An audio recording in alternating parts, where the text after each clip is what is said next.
alaykum kuzatuvchilar. Yana bitta darvozamizni ustanovka jarayonini tugatdik. Darvozamiz haqida ma'lumot berib o'tamiz. Bu darvozamiz hamyonbop, qulay, shovqin chiqarmaydigan fasonlarimiz. Bu darvozamizning narxi kvadrat metri 850 ming so'm. Olib borib o'rnatib berish hamma xizmatlari ichida. Bu darvozamizning holati karmanka lis qo'yilgan. Mana bu joylari 2 qavatli, lekin shumkasiz 1 qavatli hisoblanadi. Bu darvozamizni o'rnatganmiz, ikki tomoniga ham ubillarni qo'yib ko'rsatib qo'ydik. Endi ochilib bekilishlarini bir qator ko'rsatib o'taman. Tamuklari.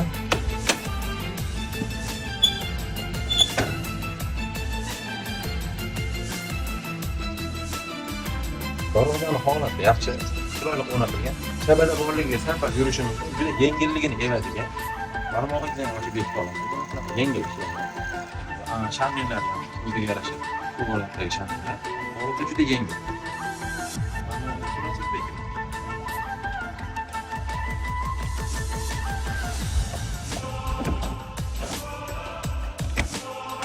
Ichkariga kiring, zamoklarni ham hamma ko'rsatib, ochilib bekilishlarini. Darvozaning zamog'i holati zo'rlama. 3 talik chiqadigan 3 talik. Nashnoy arteri bor. Hamma holati yaxshi. Mana endi bekitib ko'ramiz. Darvozamiz bekildi. Yaqinroq deb ko'rsating, zamok shunday holatini. Bekilgan holat shunday. Mana endi zamokni ochamiz. Mashinani ochamiz. Mana yopiladi. Bo'ldi, ochilib yopilish. Endi ichkari holat. Ichkari holat, ichki zatvor bo'ldi. Ichki zatvor holatda, ichki zatvor qo'yasiz. Strukturani qo'ygan, shovqin chiqarmaslikka. Ochiladigan holat. Mana endi darvozamizni olib ko'rinishi. Yaqinroq kelib, liftlarga e'tibor berib qarab qo'ying.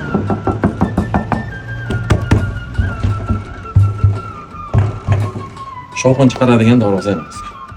Profillarning qalinligi 1,5 stenkada, listining qalinligi 1,4. 1,4 stenka. Bu o'lchaganingizda 1,4 holatdagi stenkasi.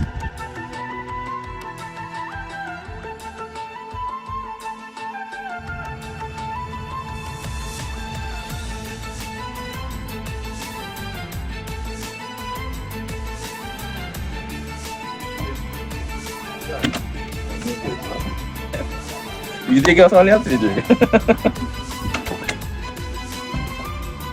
Darvozani yaqinroq keling, chiroyli turishlarni ko'rsating. Mana o'rniga baho berib qo'yinglar, o'rniga. Qanday turibdi? Endi bu tomonni yaqinroq borib to'g'risidan ko'rsating mana. Ko'rdingiz? Endi bu tomonni. Buring.